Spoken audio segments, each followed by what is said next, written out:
Have a seat on your porcelain throne. It's time to talk some shit on the Powell movement.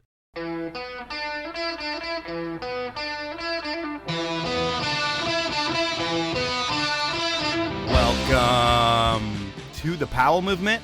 I'm your host, Mike Powell, and you are hearing this one the day that I get back from vacation. I recorded with my guest, Griffin Post, before I left, and I'm recording this intro about 10 days later as I just landed in Seattle a few hours ago after an amazing family vacation to Rehoboth Beach. And now it's time to get the podcast out. Before we get into it, I need to fill you in on what you missed at this rainbow paradise of a beach. And the highlight for me was that it was one of those trips for my son where I saw a boy become a man. On his first $2 boardwalk game, he won himself a Bob Ross stuffy. This was the coolest stuffed animal on the boardwalk, and by winning it first try, it means that he saved me a ridiculous amount of money as I was prepared to spend whatever it took to win a Bob Ross. So that extra money that we had, well, that all went to skee ball, and my high score for the week was an impressive 400 on 9-ball skee ball. That's a shit ton of tickets, but I wasn't the only one to get that score. My kid matched it. He also got 350 on another round, so he was better than me at skee ball. So that's my kid becoming a man, but in my world, I set the Pop-A-Shot record on pretty much every machine I played. I'm pretty good at that game too. And while I wish I was amazing at something that translated to the real world, I'm not. My hidden talents are boardwalk games and talking. So while the gaming results were the same as every year, pretty awesome, we knew that this year was going to be a little different for my family. Both my grandparents, the loved ones who started this trip many moons ago, well, they're gone, and that's going to make this one strange. Minus how much we all love and miss them, there were some big questions going into this one. Who is going to make the toasts? Who is going to pick the restaurants? And most importantly, where will the check go at dinner? And while that's kind of a joke, dinner is serious business at the beach, and this Delta variant of the virus threatened to screw the whole vacation up. But my family, at least my immediate family, we got tested before we got on the plane and we had a clean bill of health. Unfortunately, not everyone on the boardwalk seems to care about distancing or getting sick. No one is wearing masks here but us, it seems like. And we're vaccinated. I'm sure a lot of others are too. But if my family gets it, we most likely won't die. And that's really comforting. But if you or the people on the boardwalk, if they weren't vaccinated, I get it. Maybe the science wasn't right for them or you, or maybe you think that the science is debatable, but I'd be careful. Actually, I'd be more than careful. I'd go get that free vaccination. And that's my personal public service announcement. I know you have a choice, and if you choose to not get vaccinated, and I get a breakthrough case, and I give it to you and you die, please tell your family ahead of time that I'm sorry that you were stupid, and please write me into your will. And I don't really know if you're stupid. Like I said, it's a personal choice, and at least you didn't get the government chip, which dead or alive is a huge win for you. Anyways, I want to thank my mom, aunt, and uncle and their significant others for keeping this fantastic family trip going. While I'm sad it's over, I'm happy to get back to my life, which revolves around smoking meat on my Traeger grill. I bring up the Traeger because for all of the meat that was had on the trip, nothing compared to what my Traeger delivers, and that's no bullshit. And that's also way too much about my trip. If you want to hear more about me, I was a guest on the Out of Bounds podcast with Adam Jabber. You can find that on iTunes, and it was a fun chat that revolved around way too many 10-barrel Pilsners. I think you'll enjoy it, but right now, this isn't all about me. This is a podcast, and Griffin Post is one of the most educated, one of the most well-read TGR athletes on the planet. We don't talk about any of that. But before we do talk to Griffin, I want to ask you to follow me on Instagram at The Powell Movement, subscribe to me wherever you listen, and tell your friends about the show. Finally, please support the amazing brands that make this thing happen. They are Dragon, Alpine Vans, Stanley, the 10-Barrel Brewery, Peter Glenn Ski and Sports, and Rollerblade. Now, let's talk to Griffin Post. Something I found funny in my research about you was your X Games win. And it was funny to me because I didn't really even know that event happened, or I can't really remember it. Could you explain what the Real Mountain Team event was in 2017? Yeah, so it was basically a bunch of different resorts. It was like Squaw, Snowbird, Jackson, and another resort. And we had the season to make our athlete edit. So it was a group of a bunch of people. And Jackson won, and it was funny. I was putting my resume together, and they'd just given me this X Games gold medal, and I was like, oh yeah, throw that on. And then I was like, oh, this created a lot of confusion. And so I tried to clear that up. Maybe I should just take it out altogether because now I feel like I'm misleading people. But yeah, I was part of the team that won, but it probably needs to be further disclosed. Does it feel like you're competing in the X Games when you're putting together that edit, or is it just like you're just filming for anything? It doesn't really matter. No, it was like the resort and I like discussed the edit and like what we wanted to do, but you're definitely not anywhere close to competing in the X Games. It's like any other film shoot, I would say. You get the gold medal. Do you get a big check to go along with it? No, maybe the resort got some cash. I should have followed up on that, but they were nice enough to give us gold medals. It's just, yeah, kind of funny. I definitely never thought I would be in possession of one of those. So it's funny because ESPN was pretty much like, screw it, this big mountain shit, we can package it up and make a TV show out of it too, and they don't do anything for the athletes, and you guys are putting your lives on the line for an edit. Yeah, I guess we get the notoriety of confusing people that we have a gold medal. Is there any kind of fanfare or any kind of experience where when you win that gold medal, they make you feel like you're an X Games medalist? Because I'm sure growing up, being an X Gamer wasn't part of your dreams. No, it definitely wasn't part of my dreams. And I think the resort might have done something. They like promoted it on social media and stuff like that. I know with like the real snow and like the individual edits, I'm pretty sure, do they bring them to X Games? It's hit or miss. I feel like maybe if they have a little budget, they will. And if not, they're like, screw those dudes. We'll just make a TV show out of it. And that's it. Yeah, totally. But I guess right around the time ESPN was being founded, you were being born in Austria. And why is the family over there? Is it a work thing? Yeah, so my dad was actually working for Head in Tyrolia in Western Austria, and we were living in Vienna. And so I was born there. My sister and I were born there, and then we lived there for about a year or so. And then we kind of bounced around to London and then to Chicago, and then ultimately to like Ketchum, Sun Valley, Idaho area when I was 6. So you're born into this thing. I mean, being in Austria, I mean, given you don't remember that, but I would think that you've heard that everyone skis in Austria, or it's something that they do from the time that they're little kids.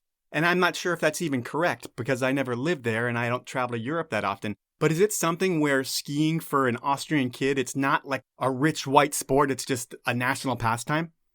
Yeah, absolutely. It is that national pastime, like that people pay attention to it, like people in the US pay attention to football. Like they know who won the last World Cup. Like you go to the Hahnenkamm in Kitzbühel and it's like the Super Bowl of skiing. You know, for us, like my sister, she doesn't remember this, but she broke her leg when she was skiing at like 2.5 in Austria. And like that was just kind of what you did with your kids, I guess. And so it's a completely different ski culture than I think a lot of people are used to in the US. Yeah, for sure. And thinking about your parents and your dad working for Head Tyrolia, what's their ski background? Are they both like super hardcore skiers? Was your dad an athlete or your mom an athlete? How does that factor into play? No, they were very much recreational skiers. I think my mom raced in college. She went to CU, and I think she told me she skied like 40 slalom points at one time, which is like a pretty good skier. But, you know, they're for the most part just weekend warriors. And after we moved to Chicago, we'd drive up to Wilmot Mountain, which is basically a garbage dump, as I understand, that they reconstructed into a ski hill. And like we're in the Mighty Mites, and you know that's where we learned to ski because that's kind of what they love to do. But I mean, it wasn't, I'd say, anything beyond like a passion for them versus like a career or something like that. Well, it sounds like it was a career as well in terms of like his office job was definitely in the ski industry because eventually they settle in Sun Valley, Idaho, and that's really home where you grow up, it seems like. And when I think of Sun Valley, I think of a great mountain, the hot dog movement, and money. Lots and lots of money. You have to have some serious coin to live there. Has it always been that way? When you got to Sun Valley, was it a rich place or was it just a normal like hunter's paradise? No, I think it's definitely like changed over the last 10 years and particularly over the last like 2 or 3 years. I mean, when we moved there, we moved into like a condo at the base of the ski area. My dad started working for Scott and got up every morning, went to work. Mom took care of the kids, and all my friends had parents with real jobs that worked regular hours. And there was none of that, or maybe it wasn't as apparent, like that amount of wealth that might be around now. That's not to say like it wasn't there, but I guess it was less flashy. You know, people weren't showing off, I guess, their money the way that maybe it's become more popular now. It was more old money back then, and now it's just like the really rich people who want to put it in your face. Yeah, I don't know if I'd go that far. I mean, there was that old money, but everybody I grew up around with was incredibly normal. There was one or two students in the class maybe that you knew were really wealthy, but other than that, it was like mom picking the kids up from hockey or ski practice because dad was working still. I was really lucky to grow up there, but it wasn't that, you know, It didn't feel elite. It just felt normal. yeah, it didn't feel as elite. Maybe I just wasn't aware of it. And when you're a kid, you probably don't think about it that much, too. Absolutely. And maybe I became more aware over the years, but looking back on how it was then and how it is now, like I would say it's definitely like changed to be a little bit more catering to the wealthy. Okay. And when you were growing up there, and I guess still, there's a huge race presence there. And you were part of the race scene. I think like the Chris brothers, there's so many people that race out of that area, or Haley, and then they go to Sun Valley. What's your upbringing in the race world in Idaho?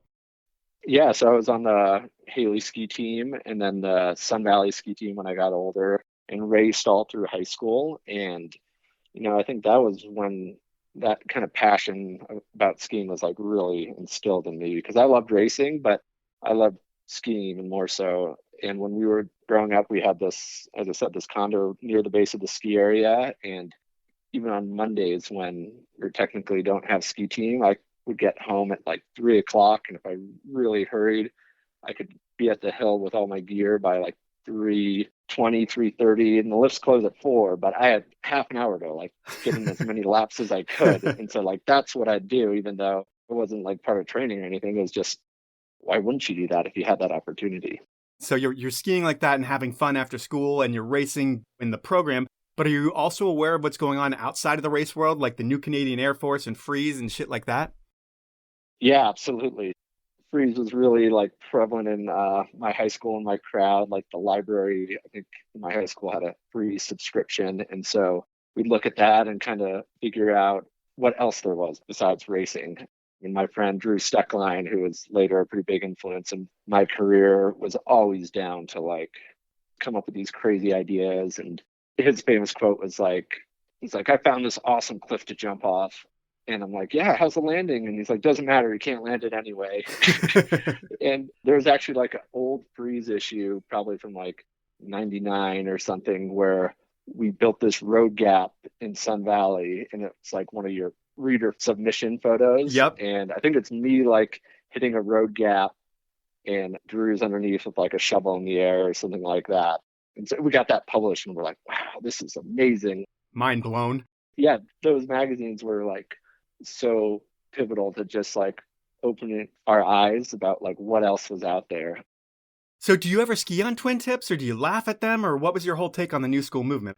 I was into it. There wasn't a big park or pipe scene in Sun Valley, so we tried to land switch or ski backwards like however we could on directional skis, which you had varying levels of successes. I think there was this company for a brief period of time that made these tips. Yep. They were like oversized slalom ski tips that you could like screw onto your rock skis or whatever and turn any ski into a pair of twin tips. And like that was a big thing for a minute. And ultimately when I moved to like Denver and then Salt Lake, like I had a pair of the Atomic Stomps, or it was some twin tip ski. And I tried that park skiing world for a little bit, but it becomes pretty apparent like what your strengths are. Yeah. And especially what those guys are spinning. And it's not like you can just come from the big mountains and figure out a huge park jump and how to spin like anything, really. But one thing everyone skis in a resort town is powder. And growing up, who's the crew in Sun Valley that's your powder day crew?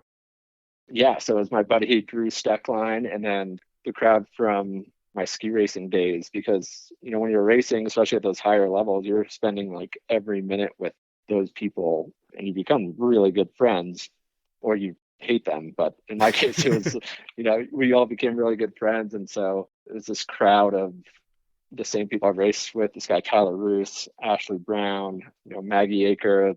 There's really no other option of like who you ski with. Yeah, that's just your crew, and you guys are going to go with the same locker room, change, and go ski together? Exactly, yeah. It's just part of life. Another thing about ski towns is that kids grow up fast. And I heard that early in your career, you were kind of straight edge. And was there a reasoning for that when you were younger? Were you just like hyper focused on being the best you could be? Oh, straight edge. Yeah, I guess I was like, it's racing and there's not a ton of room for like messing around. You're getting drug tested on ski team. You're committing like so much time to this lifestyle that you can't really like risk messing it up. And I wouldn't say I was strict. Well, there's both the performance side of it and also the side of getting in trouble because you're doing that. And both of those things are going to hurt your career. Yeah. And so I would say that the performance is definitely one side, but it was probably the threat of getting in trouble was the bigger thing. I think every single one of my good friends got arrested at some point in high school, and I was decided I couldn't do that. Okay, so you were the good one that didn't get caught. Yeah, well, I was the fastest in many scenarios, so I didn't get caught. Speaking of being the fastest, how are you doing in races? Are you a podium guy every weekend? Are you close? What's that look like? Yeah, I was decent, but I was never really like the best. At like Junior Olympics and that level, I'd be on the podium, but I wasn't winning. And so it was just enough to like keep you interested, and especially my personality, like if I just work harder, if I like train harder over the summer, I can do better. And then the next season comes and you're kind of in the same spot, and you're like, in that racing world, it's such like small differences that separate first and second or third or 10th. And I could never really like break through to that next level where guys like Ted Ligety, who I raced against, all of a sudden they just were like on this upper echelon and there was really no catching them. But were you traveling to go to nationals and other things like that and have dreams of making the U.S. team? Were you thinking that maybe that could happen when you're in high school?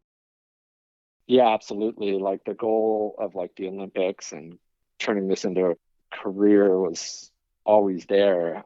And competing in those upper level FIS races, I think at one point I got to forerun the World Cup in Snow Basin. That was going to be the Olympic course the following year. And somewhere in the archives, I have this start list with my name on it and like Herman Meyer and Darren Rawls and all these people I looked up to. And the race ultimately got weathered out. So I never even got to like forerun against my like heroes, but still like saved that little artifact. And as high school ended, I kind of decided that maybe I should give this another year and give this like a proper go. And, my parents weren't really having it at that point, or they had mixed feelings about me taking time off to ski versus like going to college. Well, your dad's probably seen it all. I think he might be at Smith at this time, and between Scott, Smith, and Head, I'm sure he's seen a ton of athletes who are fringe guys who are trying to make it in the race world and just weren't able to do it. And they probably realize that you're a smart kid and that you can do a lot with your life that might not just be skiing. It might be something different than that. But one thing I want to talk about before we even get to college and everything is you do one race trip to Mammoth and it ends up dumping. All the races are canceled and it's a big powder day. You're inbounds. What happens to you at 16 years old? Yeah, so more snow than we've seen in an entire season at Sun Valley. It's like waist deep on us. And I find this line that's totally fresh, these like kind of bigger chutes that drain onto a groomer. And I run into what I only can describe now as like a crusty local. And I look at it and I'm like, what do you think, man? And he's like, sometimes you just got to go for it. And I'm like, okay. And so I like drop in and the whole slope just like cuts out. And I self-arrest before I get taken through this like cheese grater, shrubby tree, rocky section. And I like look back up and Buddy is like nowhere in sight, obviously. And, that was like the first kind of avalanche experience, and I had zero education, like way too much trust in complete strangers. And, I'd like to say that was like this pivotal moment for me where I like decided that if I was going to see this type of powder, I needed to get education, but I kind of just brushed it off in a certain sense. Well, you're 16. I mean, you're Superman. You can live through anything. And if you make it through your first slide and you're like, holy shit, that was scary, but I'm okay. Yeah, I can see you kind of brushing it off. I mean, things don't get serious for people unless there's an injury or they're older, I feel like. Absolutely. Until you have that actual close call where you get really hurt, like that fear is pretty easy to brush away. Or if you have that incident where like a friend gets hurt or gets killed, like that kind of is that wake up call from, oh, maybe we're not all Supermen. It's time for my first sponsor break, and I'm going to start out again with Dragon. As after I announced that they are a sponsor and I mentioned how my sunglasses float, I've received messages about how they float, because they really do. It's incredible, and I'll never lose another pair of sunglasses again. thanks to the lower density thermoplastic injection, which makes these things float. Like I said, it's rocket science for your sunglasses. And they also feature LumiLens color optimized lens technology that delivers superior color vividness, improves depth perception, and reduces eye fatigue for better performance. And Dragon is making it easier than ever for you to own a pair of these amazing shades. Head on over to dragonalliance.com, go shopping, and enter the code POWEL15. That's all one word with the number 15 and no spaces, and you will save 15% on your entire order. My next sponsor is the 10 Barrel Brewery, and 10 Barrel does so much for action sports. It's crazy. They sponsor a team of skiers, skaters, and bikers. They sponsor the most important podcasts in the genre. They have their own events. They put out movies. They do everything. But the most important and the greatest thing that they do is their beer, because they have incredible beer. And the newest flavor is by far my favorite. It's a German-inspired Pilsner that is perfect for just about anything. It's light, it's crisp, and I love it so much. So next time you're at the store, please pick up a 6-pack of 10 Barrel and taste the difference. They also have pubs in Denver, San Diego, Idaho, Portland, and their hometown of Bend. To find out more about 10 Barrel and the pubs, head on over to 10barrel.com. My final sponsor this break is Peter Glenn Ski and Sports.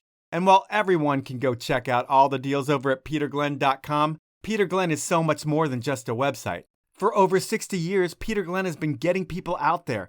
Whether you're at one of their East Coast stores or online, you aren't just another transaction to Peter Glenn. You're part of the family. I've worked with a lot of retailers over the years, and that's what separates Peter Glenn from the rest. They care about earning your business, they have a true no-hassle return policy, and they have all the products, all the brands, and the best deals. So please check out Peter Glenn when you're buying all of your outdoor gear. That's round one of sponsors for me. Now let's jump back into the podcast. So you eventually have the realization that maybe the U.S. ski team is not going to happen for you, and it's time to think about going to college. Your first year of college, did you go to Bowdoin? Is that what I heard? Bowdoin, go Polar Bears. Yeah, P-Bears, man. I lived with 5 kids from Bowdoin when I lived in Colorado.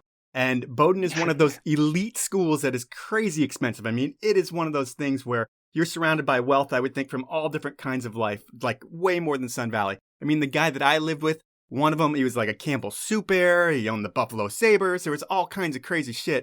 And it seemed like everybody in Bowdoin was like that, given they were down-to-earth, awesome dudes. But was it a weird experience going to a place like that where everybody was like the elite? I think the weirdest part for me was my first day on campus. I show up and I look around amongst all the student body. And I remember in high school, there was one kid that dressed this super preppy way, just very like buttoned up.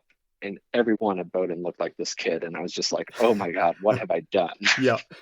And since then, I've become wiser and learned you don't really judge people by stuff like that. But it was like a hard transition, not from the like snobbiness or like stuck up side, or maybe that had something to do with it. But beyond ski racing, I was also like a skateboarder, and I still dressed like a skater punk. Okay. Like the townies would crash our parties sometimes, and like they were kind of dressed the same as me. And I was like, oh, my people, like what classes are you in? They're like, yeah, we don't go here. And I was like, I see.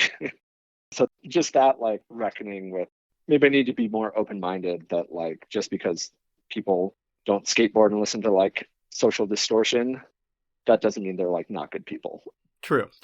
The folks I knew, they were great people, and they played football there. And they said while it was a D3 school, they had the lifestyle of Division I, like University of Miami athletes. Like their locker room was like amazing, and everything felt like they were almost a pro athlete. What was it like to be a ski racer at Bowdoin? Did you get special treatment there? Yeah, ski racing was funny because you were Division I, and everybody else in the entire school is Division III. But that said, it's like a very small team, and the program is definitely, skiing's not something that like a football or hockey game where everybody turns out and comes and cheers you on. It was more something that like I did on my own. So there wasn't that same sense of camaraderie that you'd get from a traditional team sport. And the team being like 5 people or so, or probably 10 people, it was small and like never felt like that team camaraderie that I'd felt in like high school or I've felt since a little bit, just different. And is that why you end up transferring? I think you end up going 1 year to Bowdoin and then you end up at the University of Denver. Is it just because you really don't fit in Bowdoin and everybody's a little bit different? Is that the reason? Yeah. So after my freshman year, I was just really miserable. And so I took an entire semester off and moved to Australia and became kind of a surf bum. Nice. I think we did a 3-month trip for $3,000, just living like such dirt bags. After that, I was feeling a little better and I gave Bowdoin another shot and kind of came to the conclusion that Bowdoin is a great school, but it's going into investment banking in Boston or in New York is kind of the track there. And if you're not going to do that, I had no interest in doing that. I needed to kind of get out because I didn't see myself going down that road. And I think I decided in July that I just needed to not go back to Bowdoin, and University of Denver had rolling admissions. And so I applied at the end of July, got accepted for that quarter. And yeah, that was pretty much the only reason that I ended up there was because of their like rolling admissions process. I just needed out of New England. And do you ski at the University of Denver as well? Yes, the ski team is pretty elite. They're kind of importing Euros from the Europa Cup. They're like national champions at one point, right? Were you part of that crew? I was there when they were national champions, but I wasn't on the team because I could have tried to walk on. But at that point, I'd just become kind of burned out on racing, especially in college, because my opinion was you're kind of going to school and you're kind of racing, but you're not doing one full time. And so I was like, well, if I'm not going to be able to race full time, I'm going to run into the same frustrations I did at Bowdoin. I'm going to try like skier cross. And so I went down the skier cross route for like a season. I had some success here and there, but it was also like skier cross at the time was kind of young and branded as this hybrid between racing and park. But in reality, it was racing. Yeah. There was no upper movement. Well, with a few exceptions, there didn't seem like a lot of upward movement in skier cross. It was like guys retired from the World Cup, started skier cross, and then kind of like faded from there. And I went to one event, and I think Darren Ralph was there. I was looking at one of the big turns with like 3 gates, and I was like, yeah, I'm going to run that like outside third, so the outside part of the turn, middle third, and then inside third. And then Ralph's came by and just ran the whole thing panel, just like so tight and like knifed the turn like he'd been on the World Cup for 10 some years. I remember seeing that, and I was like, no matter how hard I train, I'm never going to learn to do that. Right.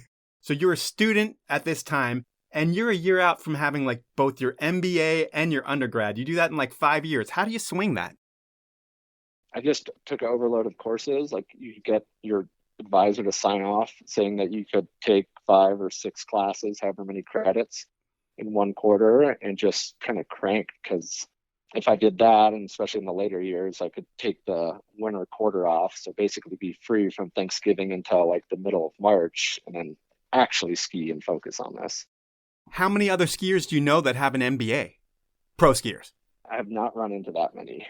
So I think it puts you and John Sims as like the smartest skiers out there. And I don't know what John's education level is, but I know he's like nerd smart as well. So your final year of school, your longtime friend Drew Stockland, you've talked about a bunch of times, he's pushing you to enter the 2006 U.S. Extreme Championships in Crested Butte. And is it true that you use pretty much your rent money to go and enter the comp? Yeah, 100%. So at that point, I was taking off the winter quarters, living in Salt Lake, and I was skiing with Drew a bunch. And he's like, hey, you should enter this contest. And the entry fee was pretty steep. It was like $450. And I was like, I could pay rent, or I could mentally, I was like, well, you decided to go for it. You should go for it and like figure out the rent. I was working out like Christie Sports and not making much money, but I figured I could maybe get advance if worse comes to worse. So yeah, I like spent my rent money on the entry fee. It's like you're a drug addict taking your last of your money and putting it to what you were addicted to, which is skiing. And with this event, do you have to qualify to get into the full event? Yeah, so you spend like the entire $450 regardless if you make it through qualifiers. And so they have qualifiers on like the head wall at Crested Butte, which is like just pretty much moguls at that point. Hadn't snowed for a bit. And I skied what I think is like a pretty decent run. It's like qualifying. So it's not like you're trying to win. You're just trying to get top 25, I think is what they took. And you're like, all right, just got to ski strong, show the judges I can like charge, and I should be good for the next day. And so I lay down what I think is like a pretty decent run, and we go to the awards or the results that evening, and they lay down the result sheet and they take 25, and I'm like number 26. And I'm just like, just crushed, just like, oh man, I'm in so much trouble right now. Like, this is not good. And back then, they used to give you like your physical scorecards. just so you could see like where you got dinged, whether it's like technique or fluidity or whatever. And so I like sift through the pile, find my scorecards, look at the numbers and do some quick math. And I'm like, somebody's made an administrative error. I should be like 3 places higher. Like I got 28 points instead of like 26 points. And so I like go to the organizers. I was like, hey, here are my cards. Like, I think you guys added wrong. And they looked at it and they're like, yeah, you're totally right. You're in. Like you'll be on the start sheet tomorrow. I was like, yes. So like dream not crushed yet. Did they have to bump somebody out of the comp because they were idiots and couldn't do their math right? No, I think they just took an extra person. Okay. I would have been a little heartless if they kicked out random Betty. Yeah, well, rules are rules sometimes, but I'm glad they didn't follow any rules there and they allowed you to go in because of their mistake. But you get into that main event, and who are the like guys that you've looked up to that you're now in the extremes with? Yeah, it was like the guys that were really on like the circuit back then. It was like Dylan Crossman, Aaron Estrada, the grinders of the tour, like Cliff Bennett, Nick Greener, maybe Rob Greener was there as well. Guys that I knew sort of, but also like was kind of intimidated by still. And when it comes to your runs, are you looking at it like, hey, I'm just going to make it down and land my shit and have a decent or good score? Or are you like, I'm going to send it and I'm either going to be on the top of the field or I'm going to crash and burn? 100% the latter. I was so hungry. I was like, I'm going to bite off the biggest chunk of mountain that I can find. And like whatever the venue is, like I'm here to like make a name for myself. And, you know, the first day they have the event on something a little bit tamer. And I ski what I think is a pretty solid line. I think the exact same line as Jesse Hall, who had won the previous year. And I'm like, yeah, that was a legit line. Like, feel good about it. Scared me. And, you know, the results come out and like Jesse is in second and I'm in like 14th. And we skied more or less, as I recall, like the same line. Mm-hmm. And, you know, that definitely like put a little chip on my shoulder. I was like, well, that's like bogus. Obviously we did the same things. You know, at that point I was like, well, the only way to really win this or like make a name for myself is to ski something that's unequivocally like better than anybody else. Right. There's no question about it. And so if I was like hungry the first day, the second day I was like really hungry. And they held the event, the finals on the Hourglass, which is usually a permanently closed area, this beautiful like pillow line section. And it was a proper like big mountain venue, despite, you know, a lot of trees. It was like probably the heaviest terrain I'd skied up to that point. And there was one just glorious line, this pillow stack that even if I looked at it now, I'd be like, no, that's not like really doable. And I'm just like, that's my line. And I like ski this pillow line and ski it pretty well. But at the end, I just do this punch front really quick and then like ski out. And, you know, most of the time in those days, like any sort of loss of control was zero. But the way the contest was kind of flushing out was like everybody was kind of having some sort of like stumble and bummed. But I'm like, well, I at least skied the line I wanted to. And I like hung it out there. And I sit at the bottom and they finished the men's event. And back then they'd have what's called like a super final. So they'd take the top 6 men, the top 3 women, and send them up for one more run. And so I think I'm like out at this point. And, you know, maybe I had a beer or two at the bottom and they announced the results and like who's going up for the super final. And I'm in second place. Oh, shit. And I'm like, oh shit, like I got to go back up and like shred. So I talked to Drew. I'm like, what line should I ski, man? I really want to like go for it or like just really tee off. And he's like, easy, man. Like you're in a pretty good spot. You should probably just like stay on your feet and maybe just tone it down a little bit. And I was like, yeah, that's a good idea. And so I ski still like a pretty legit line, but like land. And at that point, I think Lars Chickering Ayers was ahead by like a long shot. He might have been like the one person that didn't fully explode the run before. And I'm like, yeah, second place, proud. Lars comes down and like double ejects. And I'm like, oh man, like I think I'm going to be in there. Like I think I'm going to be up there. And they had the awards that night. And like it's a 6-hour lag between skiing when the awards are. And I like obviously like have a bunch of beers beforehand just because I'm like so nervous and I'm like, I think I did well, but you know, a subjective sport like that is just so tough to really know what the judges saw. I remember it's one of those events where they do the top 10 and they announce second place and it's not me. And I'm like, holy shit, man. I won. Won the US Extreme free skiing championships. And they call my name and I like go up there and it's like not only just this like moment of validation, it's also like $6,500 for first place or something, which was like more money than I'd make in like 2 summers combined. You can pay your rent and then some. Yeah, I can pay my rent and like buy everybody pizza or whatever. Like that moment is pretty, It changes the trajectory of your life, that moment right there. 100%. You're like, not only did I prove to myself that I could do this and this is a valid pursuit, but I also proved to like anybody that's watching, any sponsors, that I should be taken seriously. I'm like, North Face is probably going to call me tomorrow, and like Atomic is too, and like all this other stuff.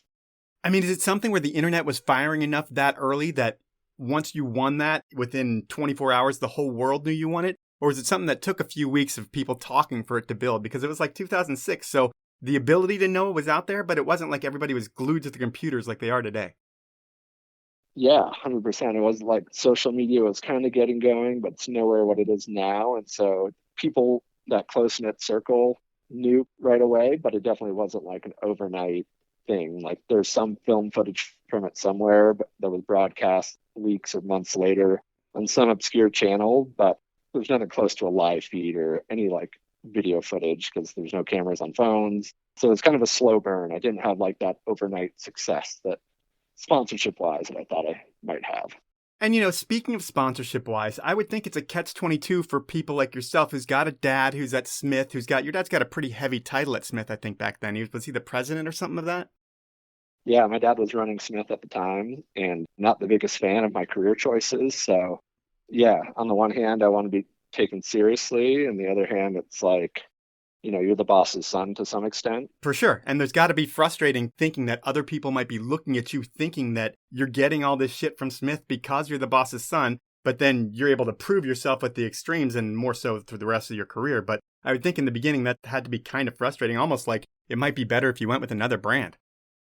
Yeah, it was. Absolutely. Like I would have the Smith product, but not I think at that point they'd started making like special production runs for athletes, and athletes were getting like noticeably different stuff.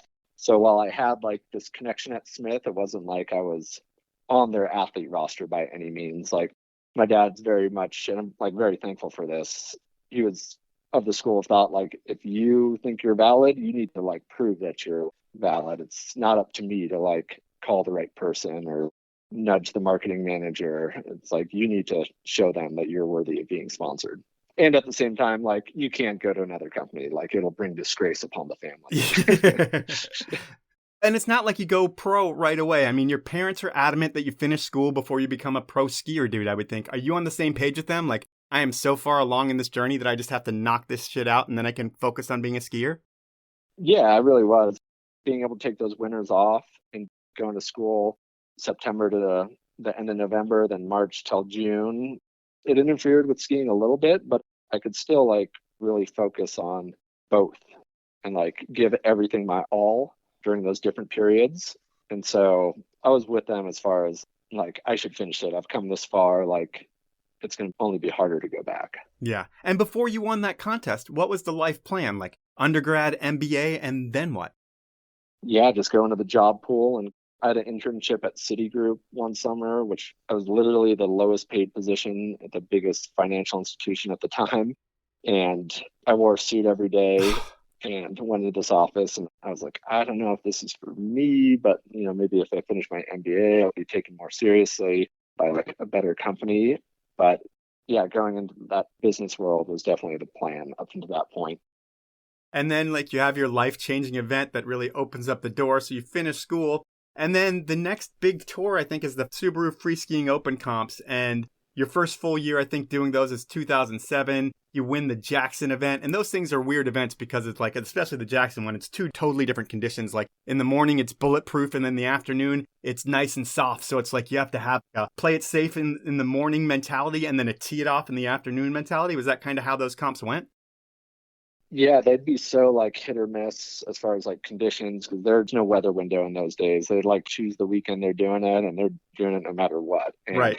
It was more so like the qualifying venue would be like something they'd strap together with like an east face or like a southeast exposure that'd be bulletproof. And then like the finals, they'd be like, all right, what's in decent condition?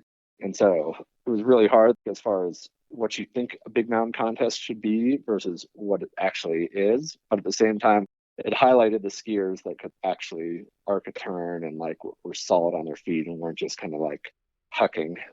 You win another one the next season in Telluride. And this is all around the time that I think I met you in Chile. I think in La Parva. We would go there in the summer. You would go there in the summer as well. I think I remember you being there with Ian McIntosh or something like that, but I'm not 100% sure. But do you spend a lot of summers dirtbagging it all over Chile?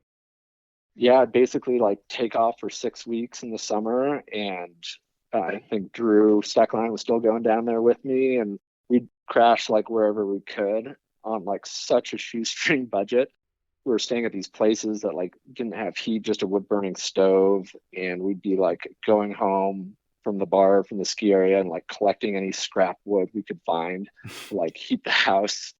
It sounds like romanticized looking back on it, but there was definitely some like really rough traveling conditions that we went through. But at the same time, you'd get these ski conditions occasionally, and you'd always like make these connections with people, these like lifelong Chilean friends that I still hit up and still keep in touch with. And we like look back at those days and definitely laugh about how ridiculous our setup was. But we didn't need a reason to do it besides like we were that obsessed with skiing and like making this dream happen. It's time for my second round of sponsors, and Stanley is a brand that I trust. I like the people who work there, and I've always been a big fan of their products. They've been around since 1913, and they invented the keep things hot and cold categories. You know, it's that green bottle that your grandpa took everywhere that he possibly went. That's Stanley. And unlike these new copycat brands, Stanley has stayed true to itself, not jacking up their prices like everyone else that markets themselves as an outdoor adventure brand. Stanley is the original. And because they love my show and you, my listeners, they're offering the best deal you're going to find anywhere from Stanley right here. You're going to get 30% off all things Stanley. I highly recommend picking up a set of the pint glasses as I use them on a daily basis. To get the deal, what you need to do is head on over to stanley1913.com, go shopping. At checkout, you're going to enter the code DRINKFAST. That's all one word, and you'll get the deal. If you spend over $100, I'll send you a Powell Movement beanie on top of that. In keeping with the theme of original, my next sponsor, Rollerblade, pretty much invented inline skating. And based on all of us being stuck inside for way too long over this pandemic, getting outside and getting in shape and having fun should be the priority. And that's what Rollerblade is best at. They make the most comfortable, high-performance skates on the market that you can use for training, transportation, or preparing for ski season. And ski season is so close that now's the time to download Rollerblade's award-winning Skate to Ski app. It will put you on the path to having your best ski season ever. You can download the Skate to Ski app on the App Store and find out everything else about Rollerblade over at rollerblade.com. My final sponsor is Alpine Vans. And in this day and age of having a mobile adventure unit, from start to finish, no one makes the van building process easier, more fun, and most importantly, better than the rest. Well, I could go on about the beauty of their builds. You can check out the 15-minute look at Cody Townsend's van that he created for the 50 project with Alpine Vans and get an idea of what paying attention to every single detail means. Cody's rig is a functional thing of beauty that looks as good as it performs. And Alpine Vans is your one-stop shop to make the van of your dreams a reality. They have the designers and fabricators who all have degrees, but have also lived the life. Think ski patrollers who open and close resorts and live in the lots.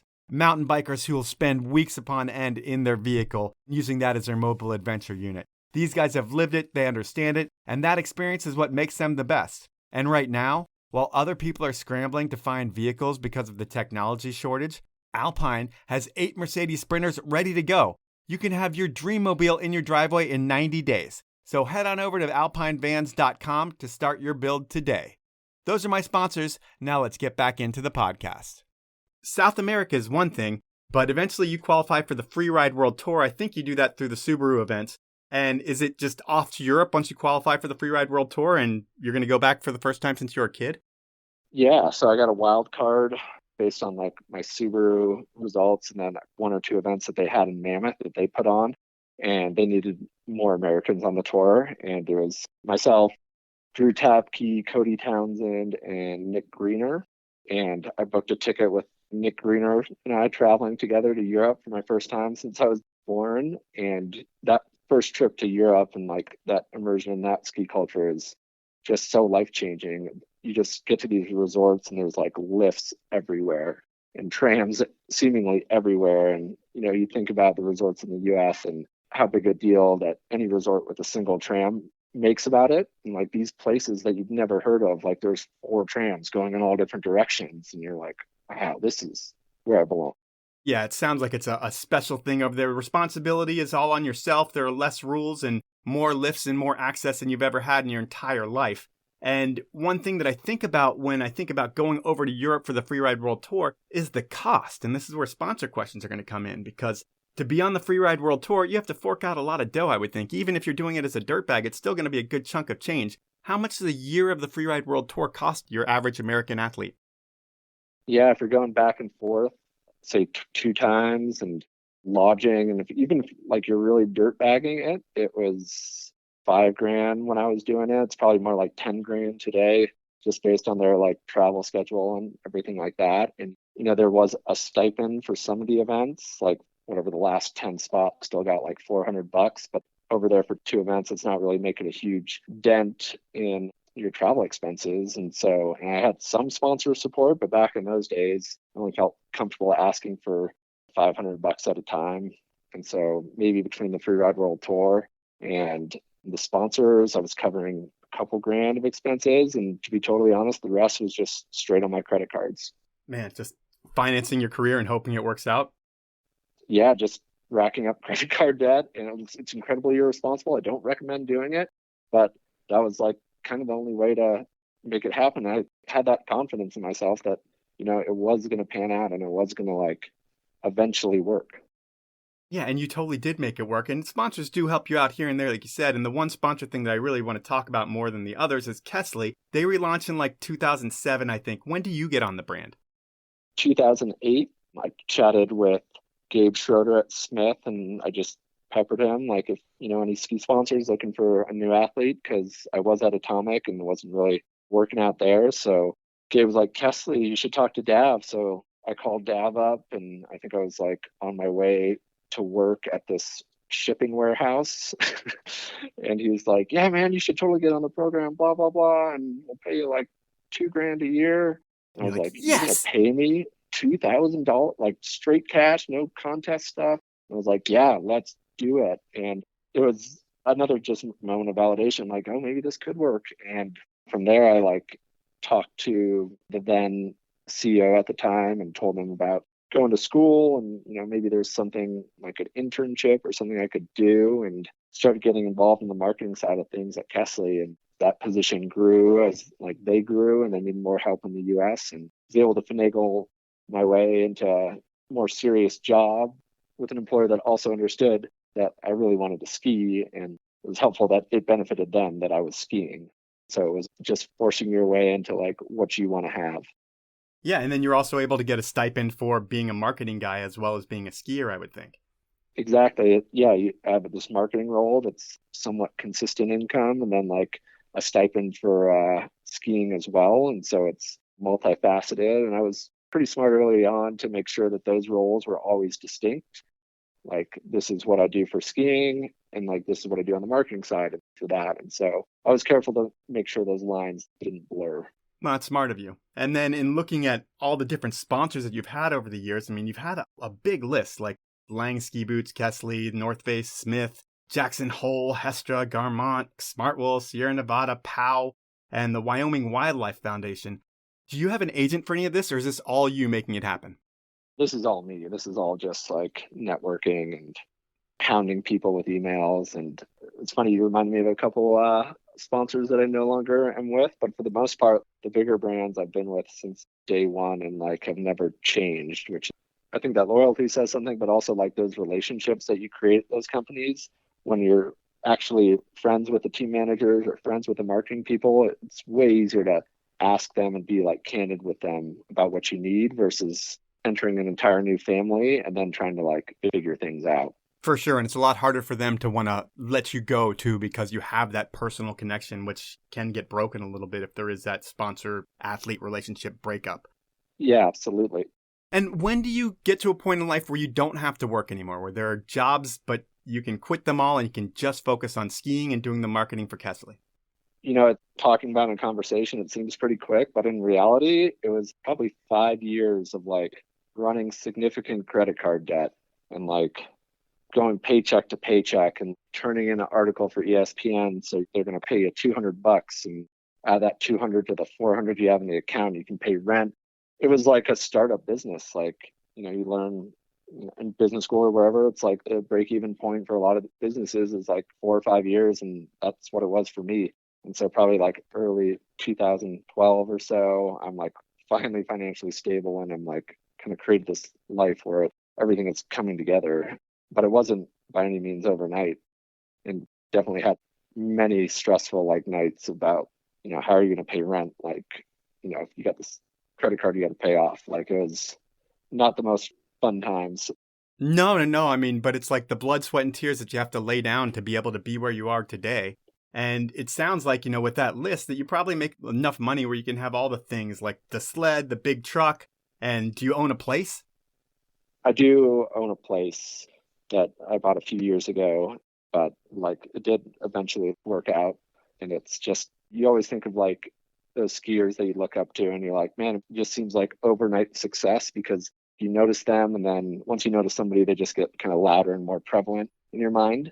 And you're like, God, they came out of nowhere and just crushed it. But I'm pretty sure like most people have like similar stories to me where it was by no means like overnight success. And I will say that you're not the flashiest dude out there who's not like going to be a huge marketing story. It's not like you look at Griffin Post and be like, that guy's a fucking rock star when you just like look at you. Where there's some people that you do look at him, you're like, dude, there's something to that guy. I don't know who it is. So it's like you've had to work really hard to get where you were. It wasn't like anything was given to you.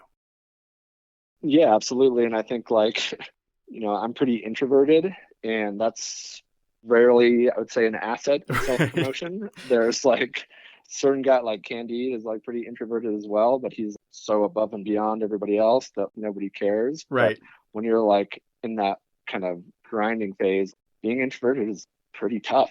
You don't want to like put yourself out there and you watch people that are doing this like shameless self-promotion and you just kind of like cringe for them.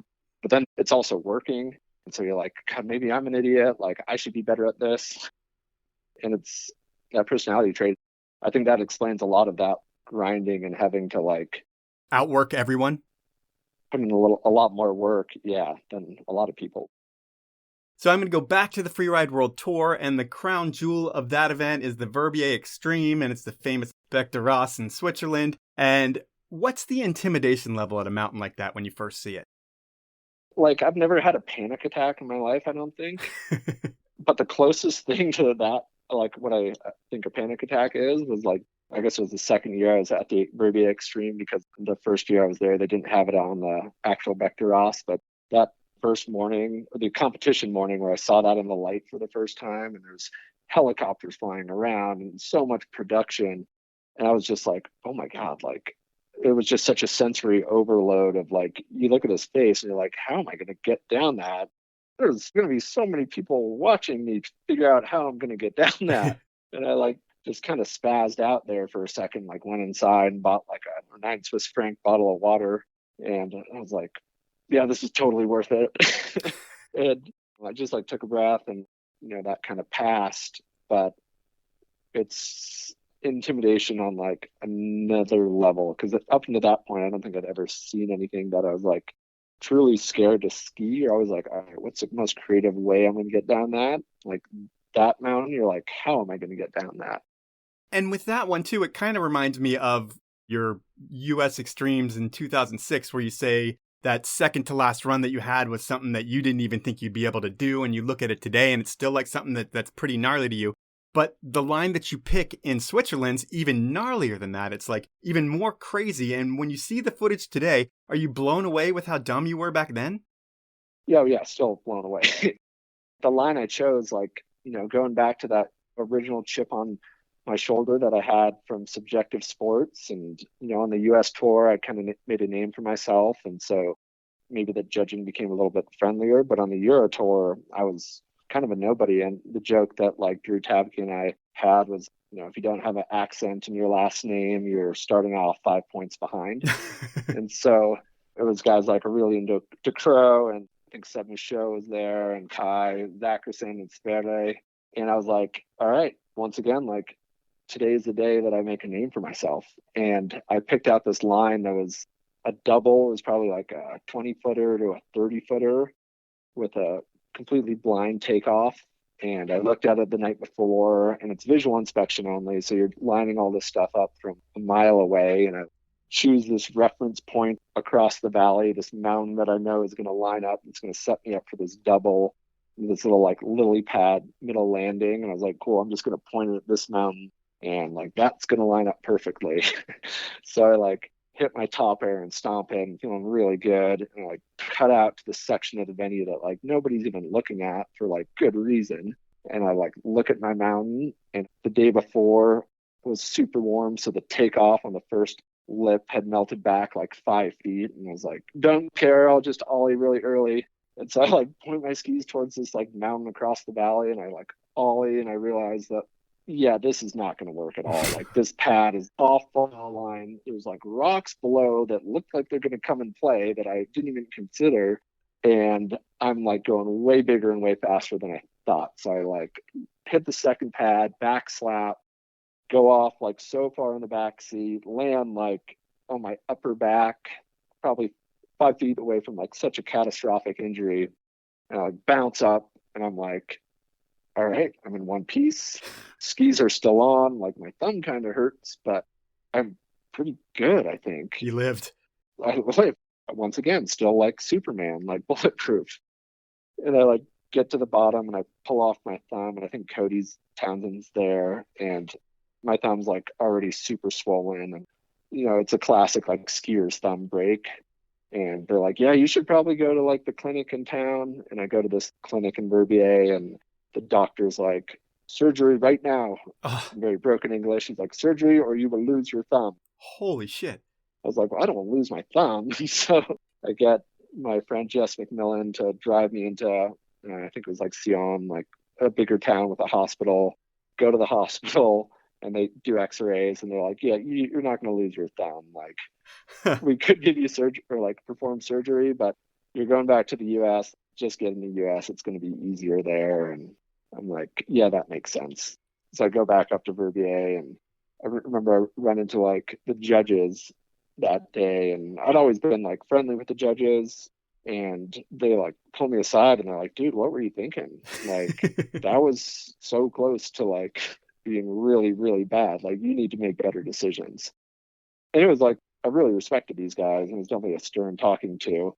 And I realized you can make a name for yourself 2 ways at those contests. And I probably didn't make the best name for myself that day. Gotcha. Well, I'm going to pivot a little bit in the podcast. We're getting to a point where we're getting kind of towards the end, but I haven't talked about TGR yet. And I need to talk about them. And I think you might have some clips in some of their earlier movies, maybe Lost and Found. I don't know if you have a full segment in there, but I feel like you get into TGR in like an unorthodox way. Like, you move to Jackson Hole because you know it's TGR's home base, and you just want to be around that crew so they can like see you and want you to be in their movies. Is that even close? Yeah, that's exactly my reasoning. I was doing the drive from Denver to Salt Lake one time, and school was kind of finishing up, and I was like, where do I want to be? I was like, well, I want to film with TGR. Like, I bet if I moved to Jackson, that'd be a pretty good step in the right direction, and Jackson seems cool. And so I like moved there, and back when you make one phone call asking for who has a room to rent, and they connect you with a friend, and they're like $400, you move in tomorrow. And so moved into a place, and by no means the case now. And I think I skied there for one winter, and I was trying to get the resort to put in a good word with me, because even though my dad was still at Smith at this point, getting him to like put the word in for me just felt so like, I don't know. Slimy? Yeah, just not the right thing to do. Like, I wanted to get in the door because like I deserved to be there, not because I was somebody's son. And I think it was Tag Kleiner that I ran into at some point when I was home in Sun Valley. He was the Smith marketing guy, not my team manager, but one of the head guys at the time. He's like a legendary dude for a long time. For sure. And another person that changed my life, and I should owe him far more than I thank him for. And I mentioned wanting to film with TGR, and maybe he put the word in because I was the boss's son, but I like to think he put the word in because he wanted me to have that shot. And so I kind of get in the mix from that. And I knew Steve Jones, who, one of the founders of TGR. I sold him a quart of firewood in the fall because I was selling wood at the time. Like I was making ends meet. And that's the thing about living there is like you can deliver wood to Steve Jones's house and meet him that way. And then when it's time to talk about you being in the movie and Tags made a phone call, when he sees you, he's like, oh yeah, that's the dude that delivered me wood. Exactly. And I was delivering him this quart of wood, and I was like, maybe I should mention I ski. And I was like, he gets that all the time. So didn't say a word about that. And then, Tag put in a call, and Steve was like, the wood guy. I'm like, yeah. So that was kind of how I, got my shot with them, and was lucky enough to have my first year filming there during the unreal winter of, I think it was 2009 and 2010. And I went out my first real day filming with them, and the other athlete had bailed.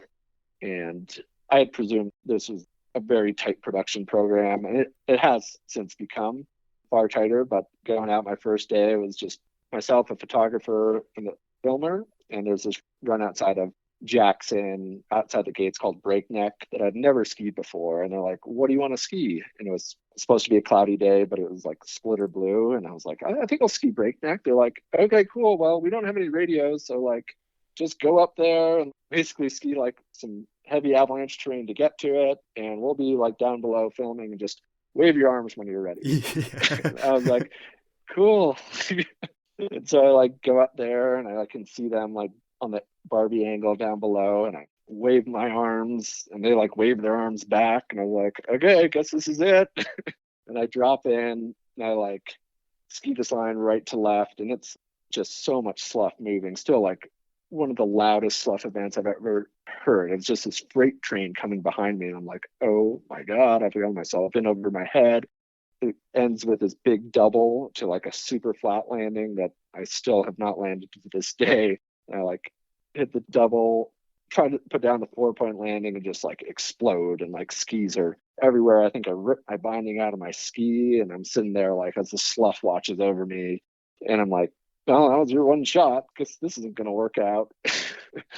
And I go up to the filmer and the photographer, and they were just so pumped. They're like, that was so sick. Nobody ever lands that bottom air. That point on, I kind of had a spot with them. Yeah, and the rest is history. You've been in every movie since then, I feel like. Yeah, a lot of different trips, a lot of different locations, and it's another group of people that have done more for my career than anybody else. Also in your career stuff we won't even touch, you filmed with Warren Miller. You also won another U.S. Extreme Championship in 2010. I would normally talk about all that, but we're getting to a point where I'm not going to. And the point that we're at right now is something that I like to call inappropriate questions. Oh boy. Yeah. And I gave you the opportunity to ask Todd Laguerre inappropriate questions. And you made him squirm with your last question about when's he going to propose to Amy. And because of that, I figured I would give Todd the opportunity to ask you 3 inappropriate questions. And Todd did not go as inappropriate as you did with that last question. And I'm going to cue his questions up right now. And not going to lie, I was a little nervous for this part. Griffin, I heard a story about you sending some really inappropriate emails to the dean. What happened, and what was the content in those emails? So the dean of what school? Bowdoin College. So I did not get off on the right foot, per se, at Bowdoin College. It was my first week, and besides deciding I disliked pretty much 95% of the student body, I was feeling homesick. So I decided to fire off an email to my friend at Rollins College. And being fairly naive, I just assumed his email was the first letter of his first name and his last name. So I fire off this email to jhanley@rollins.edu. Don't get anything back. And then 2 days later, I get a call from the dean's office, and they're like, yeah, the dean would like to meet with you. And I'm like, that's kind of weird. I asked my roommates, I was like, are you guys meeting with the dean? They're like, no. I was like, okay, well, maybe it's just because I'm from Idaho and there's 2 people from Idaho at this school. Right. So I go to the dean's office, and she's like, how's it going? I'm like, good. She's like, how's your orientation week? It's like, great. Everybody's so nice, making so many friends. And she's like, well, the reason I called you in here today is because you sent a email to your friend at Rollins College. And I'm racking my brain for this email. I'm like, oh no. She's like, well, it didn't go to Jason Hanley. It went to Joanne Hanley. at Rollins, who's actually the director of alumni relations, that somehow had a weird connection with the dean.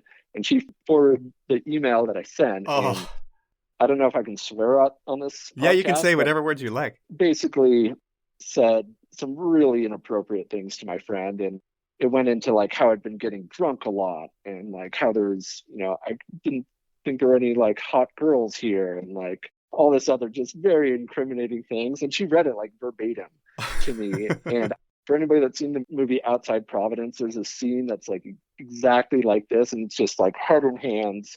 And I look up and I'm like, what are you going to do? And she's like, well, I want you to write an apology letter and this and that. And, it blew over eventually. And I'm pretty sure I'm the only person to hear the dean of Bowdoin College say so. So I like to think that is a win. That's amazing. All right, we will go with question number 2. In college, it seems that antiquing with their friend Bryce was a hobby. Are you still into antiquing? So are you a big Jackass fan? I mean, antiquing kind of reminds me of CKY2K or Jackass. Yeah, it was like the CKY movies, I think, that really brought the beauty of antiquing into our lives. And essentially it's when you throw an entire handful of flour at somebody and apparently they look old or like an antique or something. And it is absolutely hilarious when you're like 19 years old. I don't think I've antiqued anybody for a number of years now, just because as funny as it would be in certain moments, I've gone antique a time or two, and like getting clean from like 3 cups of flour is like a pretty difficult task to achieve, like mid-party. Gets in your hair, your ears. It's unpleasant. So, and I've grown up since then. Anybody ever fight you for doing that? There was a lot of words, a lot of like disappointment, a lot of apologies next morning from me, but I don't think any blows have been thrown, at me at least. All right, we will go with your final inappropriate question. I don't remember what it was, but hopefully it makes you squirm like you made him squirm with your last question. Here we go. Are you still a Lana Del Rey super fan? And how does that fit in with your hardcore Idaho image? So I don't even know who Lana Del Rey is, but I do know that you are like a hunter, fisher kind of guy who wears more camo than almost anybody in the world. So you've got that going for you. Who's Lana Del Rey? And what does it mean? Are you a super fan? Like you go see her shows? No, like I'm a little perplexed. Lana Del Rey, she's a musician and definitely had some hits and, dug her music. And again, I'd like to think I've grown up and branched out a little bit from my like now 20-year-old punk rock days, that I really took pride in the bands I'd listened to. And I have no shame in what I listen to, whatever like gets you pumped up in the moment. I've had great starts to hunt by listening to like Lana Del Rey and had great successful days. So it just goes to show like what you listen to has no effect on how successful your hunting day is. Gotcha. And I guess like the Bowdoin kids, what they dressed like had no effect on how cool they were or not. Exactly. I've really broadened my horizons and like to think I'm far more open-minded than I was when I was 18. Well, you've come so far in your life, and really, I love stories like yours because they're all like stories of determination, because like, I'm no special dude. Like, if I'm going to do anything and be successful, I have to outwork everyone. And while you have athletic ability, it wasn't like anybody was throwing anything your way. It was like you had to outwork, out hustle, and just outwork, work to be able to get where you were. And it's like you could have had a leg up with your dad because he had such a badass position at Smith, but you would have none of it, and he wasn't going to help you either. So it was really up to you to make it happen, and you did it. And I would hope that there's like a ton of respect from your dad with what you're able to do in your career now, based on him not really giving you the keys to really do anything easy. And he made it hard for you, and you still were able to succeed. So it's a pretty cool story. I thank you for your time, and that's our podcast. Yeah, thanks so much for having me. So that was time with Griffin Post, and man, things were so much harder than they needed to be for Griffin. I mean, his dad was the man at Smith, and he didn't pull any strings for Griff. And Griffin, well, he understood that, and he didn't need the help from his dad. He was going to do everything on his own. Me, if I were in his shoes, I'd try to take advantage of any help I could get wherever I could get it from, and I would start with my dad. But Griffin did it all on his own, and he made it work. I have a ton of respect for that. And I also respect the hard work that it takes for a dude who really wasn't in the spotlight in the ski industry, given he did have that life-changing US Extremes win. But he wasn't in the spotlight, and brands weren't knocking down his door looking to sponsor him. And you really have to appreciate the work ethic and determination it takes to make yourself a pro skier, because that's pretty much what Griffin did. Sure, he had the talent, but he was getting his MBA. He was about to enter the real world, and then everything turned around. So you never know what's going to happen in life. Never give up, given if you have a plan B, parallel path, both of them. But if plan A is available at the end of the day, like it was for Griffin, take it and run with it. Who knows? You may get a whole career out of it. That's the podcast for this week. At this point, I would normally do my review of the week, but I'm not going to do that. I'm going to do something different this week. I want to thank the guy on my airplane this morning who stopped me as we were deplaning to tell me how much he liked the podcast. That really made my day, and I want to celebrate you this week. I don't know what your name is, but if you hear this and email me at mike@thepowellmovement.com, I'll send you a beanie. That's the show for this week. At this point, I want to ask you to review me on iTunes. And if I read your review next week on the podcast, you will get the beanie because I'm bringing back the review of the week next week. But for now, I want to thank you for listening and ask you to support the great brands that sponsor me by buying their products. They are Stanley, Dragon, Alpine Vans, the 10 Barrel Brewery, Peter Glenn Ski and Sports, and Rollerblade. Have a great week, everyone.